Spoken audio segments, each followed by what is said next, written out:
and I appreciate you being here because I've one of the people who've read your report. Great job. In that report, as she pointed out, there's more than 1 million problem and pathological gamblers in California over the age of 21. There's also... Let me rewind and just have you state your name and where you're from. I'm sorry. That's okay. My name is the Reverend James Butler from the California Coalition Against Gambling Expansion. Okay. Again, the testimony indicates that there will be an increase in gamblers and money spent. That will correlate to an increase in the problem gamblers. And, as was pointed out, there are currently more than 1 million problem and pathological gamblers over the age of 21, another 500,000 in the same report that are under the age of 21. And the problems that are associated with this increase will be an increase in crime, increases in unemployment, welfare, bankruptcies, and deteriorating health of the players. There will also be the social costs that include divorce and an increased rate in suicide.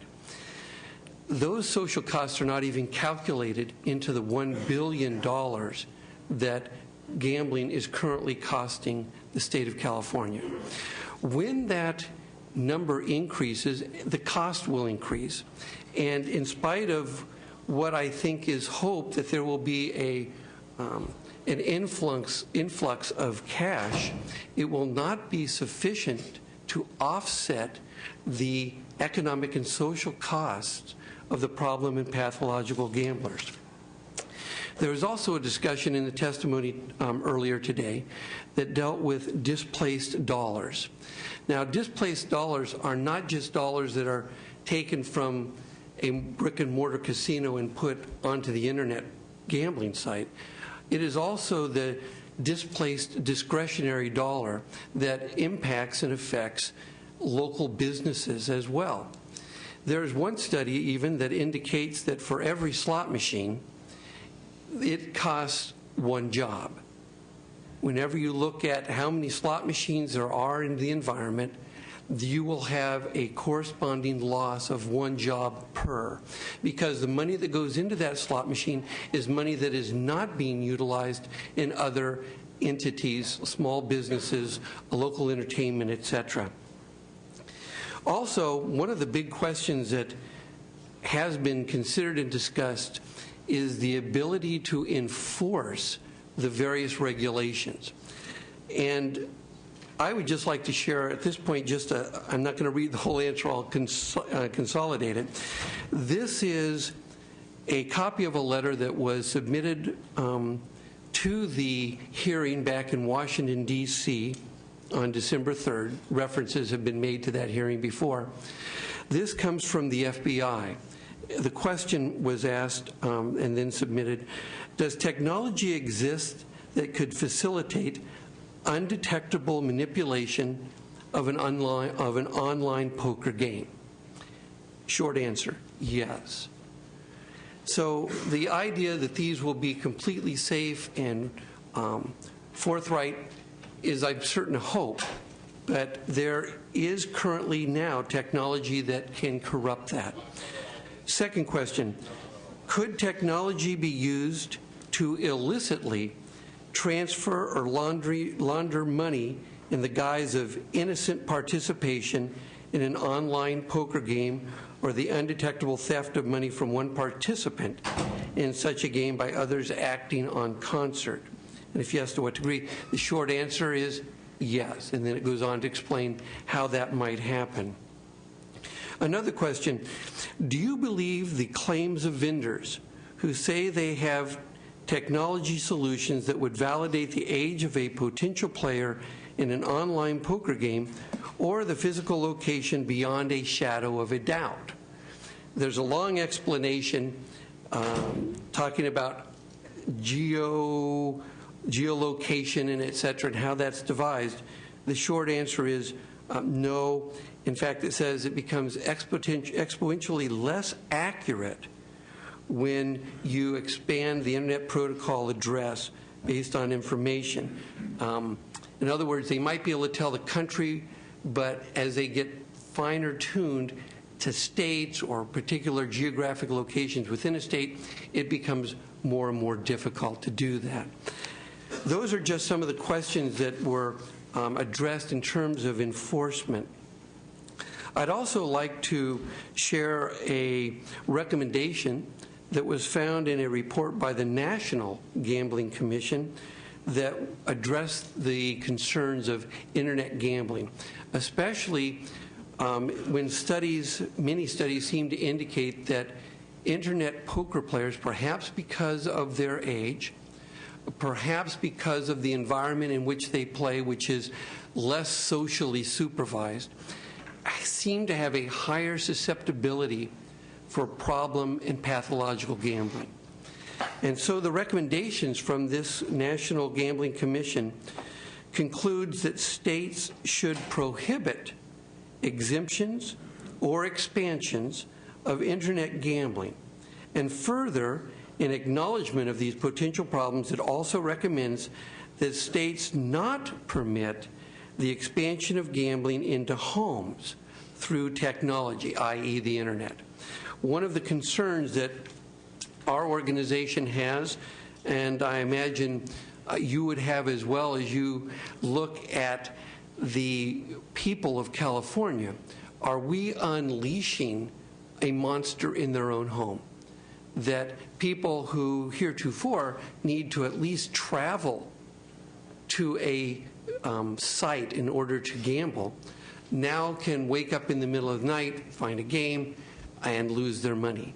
One adage that I used in a letter that I wrote, and I think it may not be wholly original, but we will, through the internet, be developing the ability for someone to lose their house without ever leaving home. And I'm not certain that that is in the public benefit of the people of California. Finally, I do want to conclude. You've made a statement that this is an underperforming asset, and I would argue that instead it's simply an illegal activity. Thank you. Okay. Hey, Mr. Chair, Fred Jones, also the C-Cage.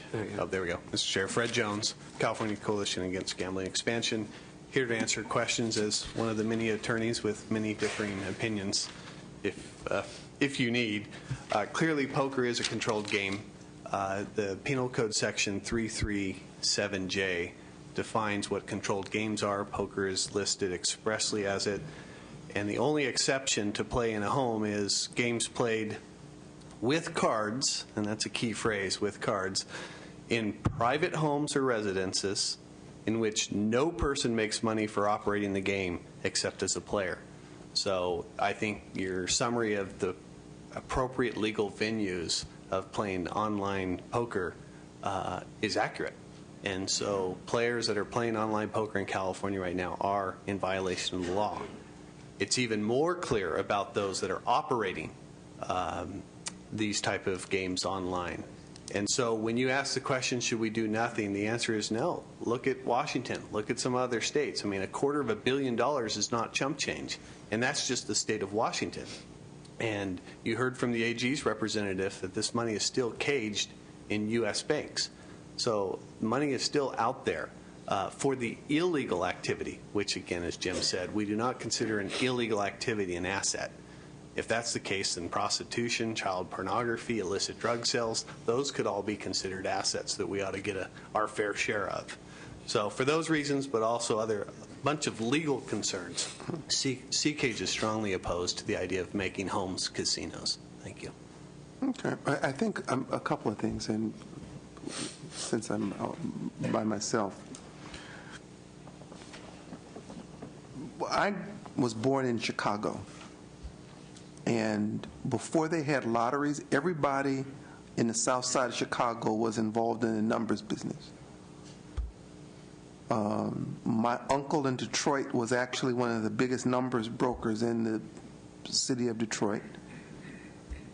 And the fact that, I mean, it was interesting because to be a runner in numbers, for example, you didn't carry paper, so you had to virtually remember all of the bets that were placed and reimburse all the people. I mean, there was a whole system that was developed. And when they did lotteries, ostensibly it was done to break what were then black numbers operations in the Midwest and on the East Coast. The concern that I'm looking at this as an asset, and actually you could look at virtually anything, and you have to make a value decision, to your point, as to whether or not it's something that you want to engage in. I don't know that we're going to get the train back in the house relative to internet poker. So the question is not before us, should people do it or not. We can go to where you said, and the AG mentioned, maybe we take the Washington model. I'll bet you the people at Washington, they'll get that money one time, maybe twice, because the sites will morph, and they ain't going to deposit it in the banks anymore, and then your enforcement mechanism is, can you collect the money? At some point, we would have an expression in South Central that it's all about the Benjamins. And so we will move the Benjamins to a place that you can't get them.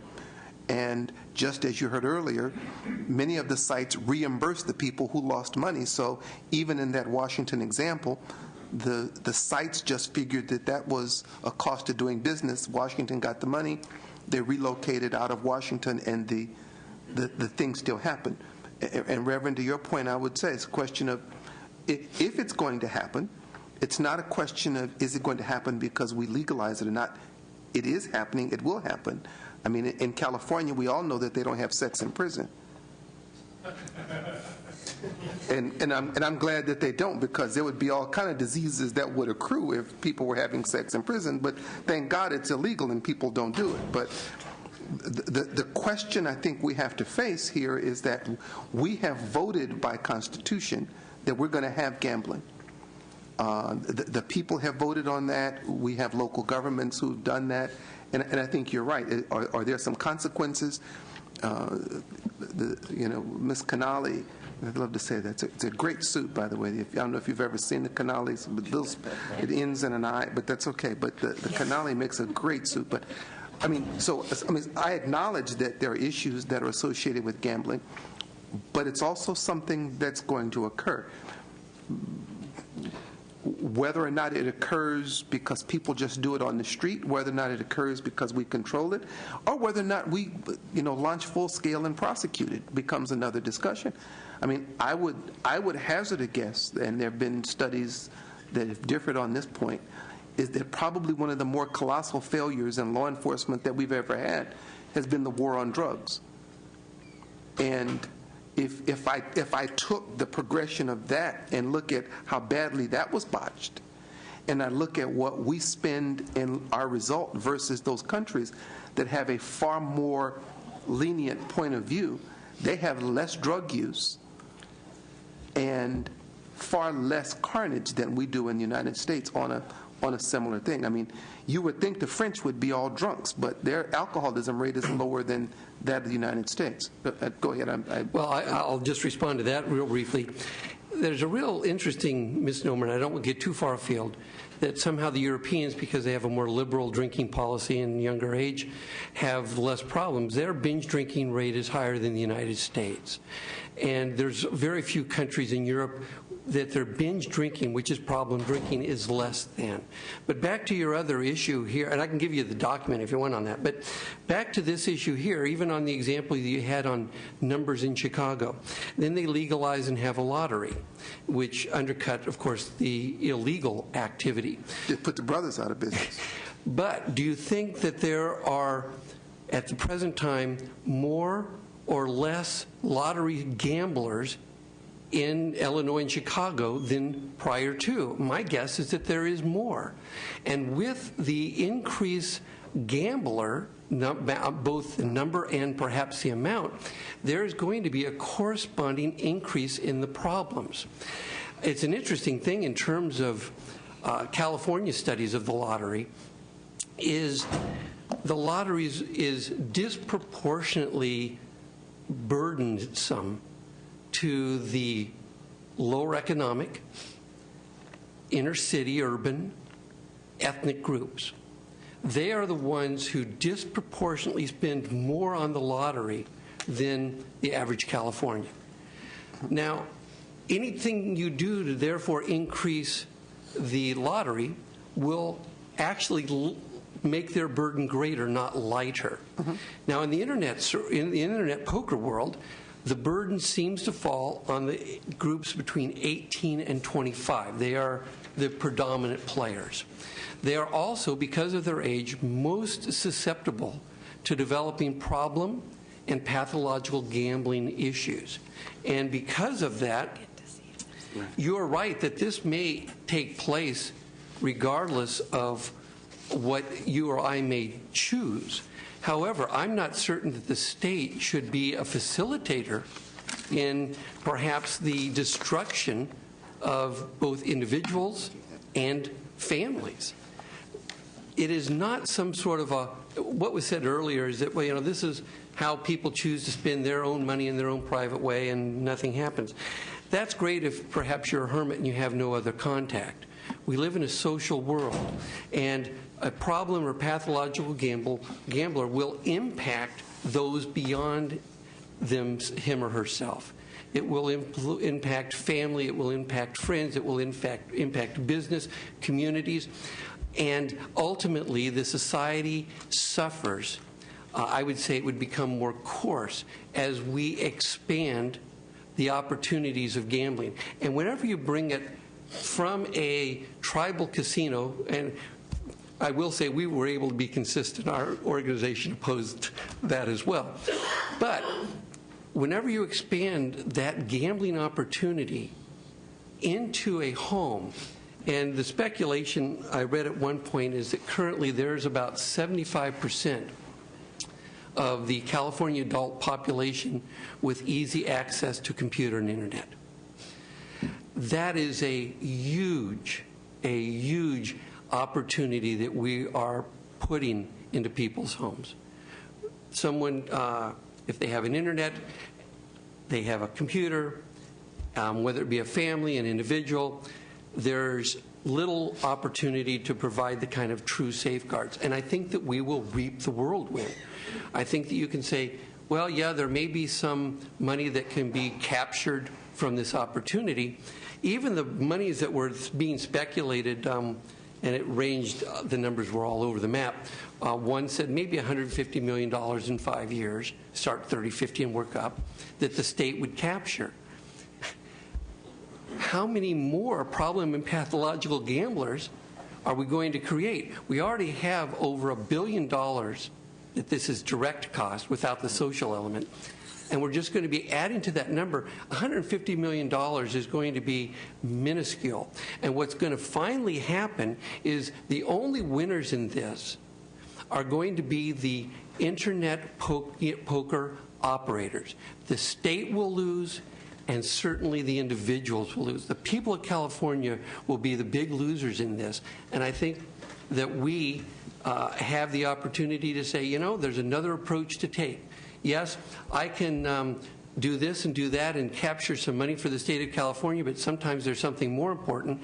And when you look at the cost-benefit analysis, not just fiscal impact, but cost-benefit, you're going to say there is not nearly enough benefit to cover the cost. And we simply can't afford to keep burning that kind of money.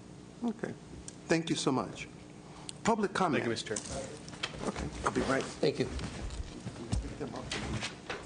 Okay. I agree on the Canali Stoop, by the way.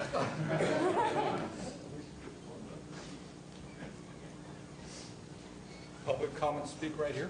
Yes, please.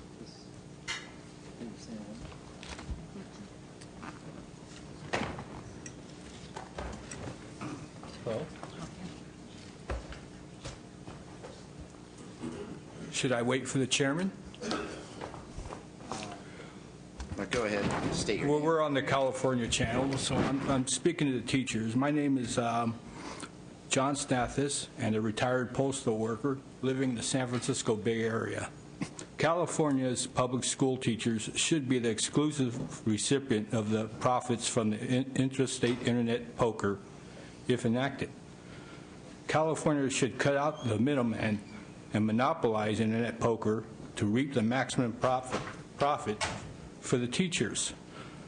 The teachers are in a world of hurt with layoffs and budget cuts to school districts approved by Governor Arnold Schwarzenegger.